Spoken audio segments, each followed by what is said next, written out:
एक छोटी सी पुस्तक मैंने लिखी है, आप लोगों को पता है, बाल रामायण। मैं चाहूँगा उसी की, चूंकि राममय माहौल है और आपके रामगीत के बाद मैं उसी को कंटिन्यू करना चाहता हूँ, उसी की कुछ पंक्तियाँ आप तक लाना चाहता हूँ। लेकिन उससे पूर्व मैडम बैठी हुई हैं और बड़ा सुंदर, देखिए कितना सुंदर भारतीय परिवेश हमारा है कि वामा हम पत्नी को बोलते हैं, और हमारे साहब जो है दाहिनी तरफ बैठे हैं, मैडम बाईं तरफ बैठी हैं, हमारे जीएम साहब भी दाहिनी तरफ है, मैडम बाईं तरफ है। मैं यहीं से शुरू करता हूँ। मेरी जो बाल रामायण उसमें जो समर्पण का पृष्ठ है, उसमें स्नेह समर्पण एक लिखा हुआ है, और वो स्नेह समर्पण मैंने अपनी धर्मपत्नी के लिए लिखा है। क्योंकि बिना पत्नी के या बिना मातृशक्ति के सहयोग के कोई भी पुरुष कुछ बड़ा अचीव कर ही नहीं सकता। Behind every successful man there is a woman कहा जाता है। तो मैं वहीं से प्रारंभ करना चाहता हूँ कि यज्ञ न पूरा, ये साहित्यिक यज्ञ है सर, अनुष्ठान है। आदरणीय भारतेंदु कुमार साहब भी बैठे हैं। ये एक अनुष्ठान है, यज्ञ है, और जब तक वामा हमारे संग न बैठी हो हमारे साथ में, तब तक कोई भी यज्ञ पूरा नहीं हो सकता। अमन भाई, यज्ञ न पूरा होता तब तक जब तक वामा संग न हो। यज्ञ न पूरा होता तब तक जब तक वामा संग न हो, जब तक दायां बायां दोनों रंगे एक ही रंग न हो। यज्ञ न पूरा होता तब तक जब तक वामा संग न हो, जब तक दायां बायां दोनों रंगे एक ही रंग न हो, जब तक एक समर्पण कर दूजे के सपने पाले ना, जब तक एक समर्पण कर दूजे के सपने पाले ना, जब तक कि हमराही बनकर गिरते वक्त संभाले ना, तब तक क्या पुरुषार्थ पुरुष में। भाई क्या कहने हैं पंकज भाई, वाह। जब तक एक समर्पण कर दूजे के सपने पाले ना, जब तक कि हमराही बनकर गिरते वक्त संभाले ना, तब तक क्या पुरुषार्थ पुरुष में, क्या उसमें स्वामित्व।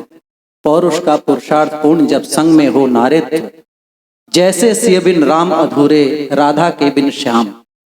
जैसे सिय बिन राम अधूरे राधा के बिन श्याम, जैसे बिन शक्ति के शिव का मिलता नहीं प्रमाण, जैसे बिन ज्योति के दीपक देता नहीं प्रकाश, होती ना रत्नावली तो क्या होते तुलसीदास। क्या बात है भाई, तालियां, बाबा। होती ना रत्नावली तो क्या होते तुलसीदास। बाबा। वैसे ही तुम पुण्य प्रेरणा, वैसी ही तुम पुण्य प्रेरणा हो इस अंतर मन की, तुम ही दीप शिखा हो नाशक मेरे अंतस्तम की। राम कृपा जो हुई प्रिया तो मैंने तुमको पाया, और संग में मिल करके यह यज्ञ सफल कर पाया। क्या कहने, वाह। वैसे ही यह यज्ञ सफल हो रहा है भाई जिंदाबाद, पंकज भाई जिंदाबाद, क्या बात कही है। और उसके बाद मैं रामचंद्र जी पर आता हूँ कि राम तेरा गुणगान कर सकूं, राम तेरा गुणगान करूं शब्दों में ऐसा सत्व नहीं, राम तेरा उपमान बने ब्रह्मांड में ऐसा तत्व नहीं। राम तुम्ही बस रामचंद्र से, राम तुम्ही बस रामचंद्र से राम नाम सा राम, राम तुम्ही बस रामचंद्र से राम नाम सा राम, और राम नाम उल्टा जब हो गए वाल्मीकि भगवान। राम तेरा गुणगान करूं, राम तुम्हारी करुण कृपा का है असीम विस्तार, रघुवर तुमको शीश नवाता हूं मैं बारंबार। राम तेरा गुणगान कर सकूं मुझ में बात नहीं है, वाल्मीकि तुलसी बन जाऊं ये औकात नहीं है, वाल्मीकि तुलसी बन जाऊं ये औकात नहीं है। मैंने तो बस स्वांत के सुख की, मैंने तो बस स्वांत के सुख की खातिर कलम गहा है, और इसी बहाने सही कम से कम मैंने राम कहा है। इसी बहाने सही कम से कम मैंने राम कहा है। पंकज भाई जिंदाबाद, वाह। बहुत बहुत धन्यवाद, मंच का आशीर्वाद मिल रहा है। मैं एक छोटे से प्रसंग पर लाना चाहता हूँ आप लोगों को। प्रसंग है कि अवधपुरी से तमसा तट श्रृंगवेरपुर गांव, भगवान रामचंद्र जी का वनवास हो चुका है। भाई अमन जी ने पूरा वृत्तांत आपको बताया। माँ कैकेयी के वचनबद्ध होकर के भगवान श्री रामचंद्र जी राज सिंहासन की जगह वनवास चुनते हैं। अवधपुरी से पहली रात गुजारते हैं तमसा तट पे, और दूसरी रात के लिए वो श्रृंगवेरपुर गांव पहुंच जाते हैं, जो कि निषाद राज का गांव है।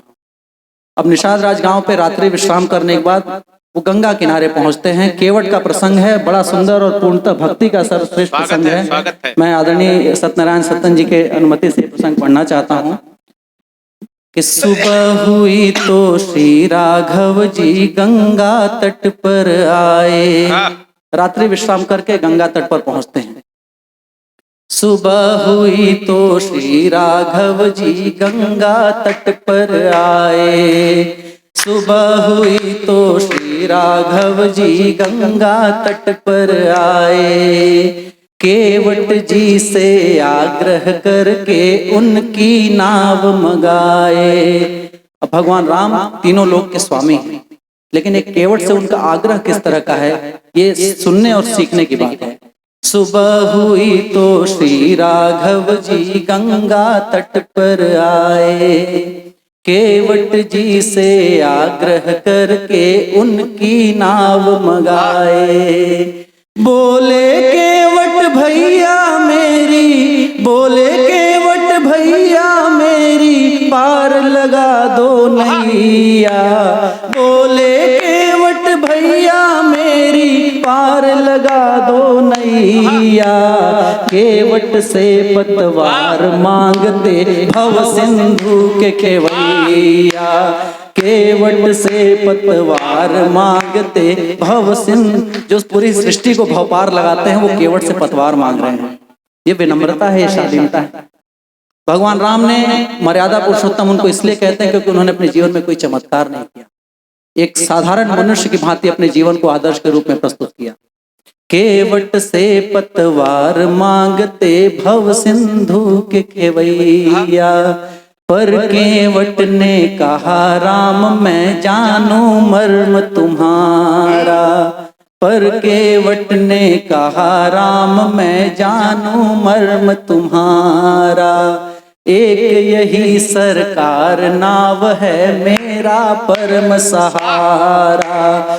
और चरण धूली पाकर जो, और चरण धूली पाकर जो हुई नाव यह नारी, तो भूखे मर जाएं बच्चे है सौगंध तुम्हारी। इसीलिए हे राम सुनो मैं पहले चरण पखारूं।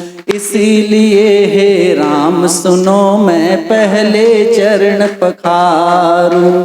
तब जा कर के नैया अपनी गंगा पार उतारूं।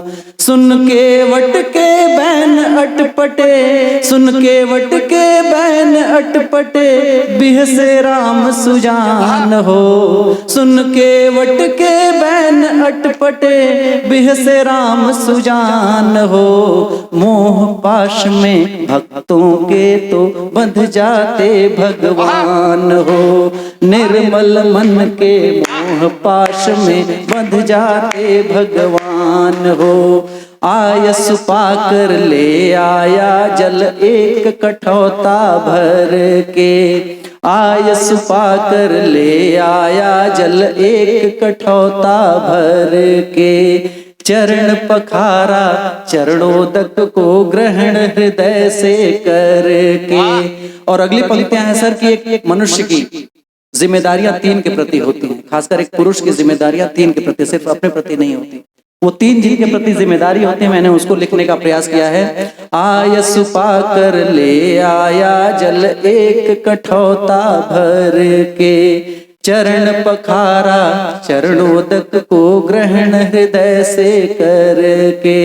स्वयं सहित परिवार पितरगण, स्वयं सहित परिवार पितरगण को भी उसने तारा। तीन आचमनी जल लेता है वो, एक स्वयं के कल्याण के लिए, दूसरा परिवार के कल्याण के लिए, और तीसरा पूर्वजों के उद्धार के लिए, क्योंकि आज हम जो कुछ भी हैं अपने पूर्वजों की देन है।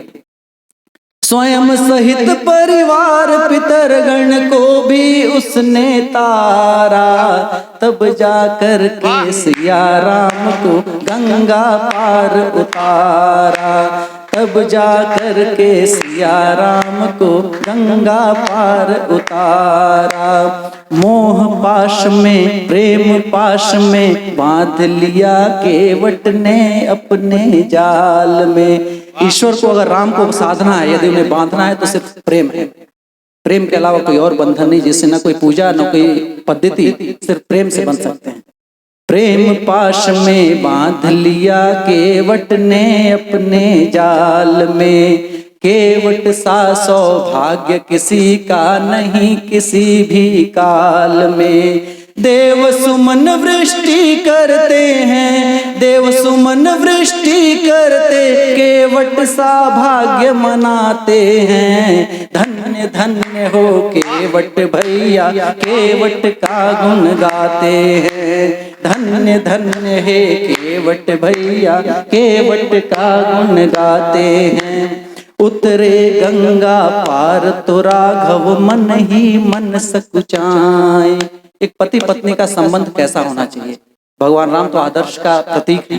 एक पत्नी का एक पति के साथ संबंध कैसा होना चाहिए, यदि आप तक बात पहुंचती है तो मुझे आशीर्वाद दीजिएगा।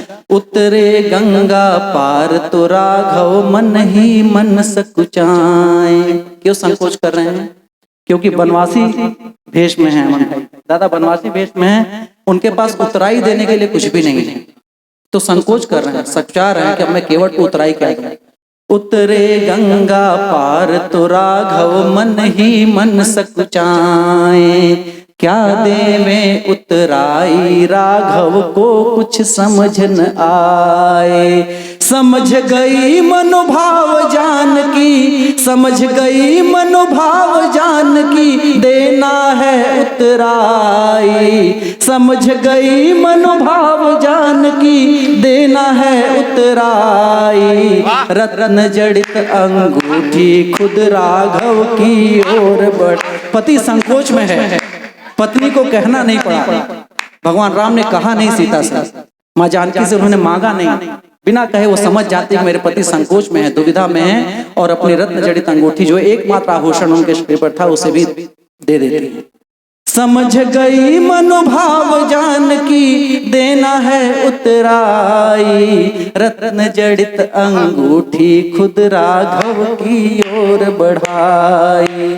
रत्न जड़ित अंगूठी खुद राघव की ओर बढ़ाई।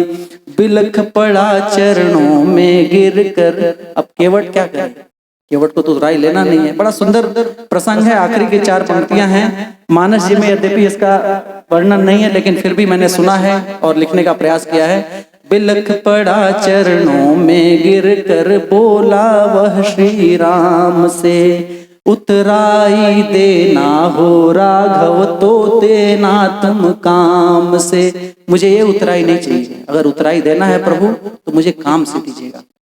कैसे काम से? कितना सुंदर तर्क देता है एक भक्त भगवान को। यूं तो हम तुम दोनों केवट कर्म पंथ के भाई। भगवान राम से केवट कहता है कि यूं तो हम तुम दोनों केवट हैं, और कर्म के संबंध से जोड़ो तो हम दोनों भाई होते हैं। लक्ष्मण जी को गुस्सा आ जाता है कि कैसे हमारे भैया को जो है केवट अपना भाई बोल रहा है, लेकिन कितना सुंदर तर्क है, सुनिएगा। यूं तो हम तुम दोनों केवट कर्म पंथ के भाई, और प्रभु केवट से केवट लेता ना उतराई। और प्रभु केवट से केवट लेता ना उतराई। गंगा पार लगाता हूँ मैं, गंगा पार लगाता हूँ मैं, तुम भव पार लगाते। गंगा पार लगाता हूँ मैं, तुम भव पार लगाते। हम तुम दोनों केवट होते इसी धर्म के नाते। प्रभु मैं गंगा पार करता हूँ और आप भवसागर पार करते हैं, तो हम तुम दोनों तो केवट होते हैं। गंगा पार लगाता हूँ मैं, तुम भव पार लगाते। हम तुम दोनों केवट होते इसी धर्म के नाते। गंगा पार उतारा मैंने, तुम भव पार लगाना। गंगा पार लगाया मैंने, तुम भव पार लगाना। देना हो तो राघव मेरा ऐसे मोल चुकाना। देना हो तो राघव मेरा ऐसे मोल। आप मेरे किनारे पे आए, मैंने आपको पार किया, कल मैं आपके किनारे पे आऊंगा, आप मुझे पार कर देना, मेरी उतराई मुझे मिल जाएगी, मुझे और कोई उतराई नहीं चाहिए। आज नहीं क्या पाया मैंने करुण कृपा से तेरी। आज नहीं क्या पाया मैंने करुण कृपा से तेरी। जन्म जन्म के बाद मिली मुझको वाजिब मजदूरी। अब कुछ नहीं चाहिए मुझको, अब कुछ नहीं चाहिए मुझको, विनय यही बस आपसे। अब कुछ नहीं चाहिए मुझको, विनय यही बस आपसे। चरण शरण में रखना राघव, रूठ न जाना दास से। चरण शरण में रखना राघव, रूठ न जाना दास से। आप सभी का बहुत बहुत धन्यवाद। सादर जय Shri Ram. Thank you so much. बहुत बहुत धन्यवाद। Thank you.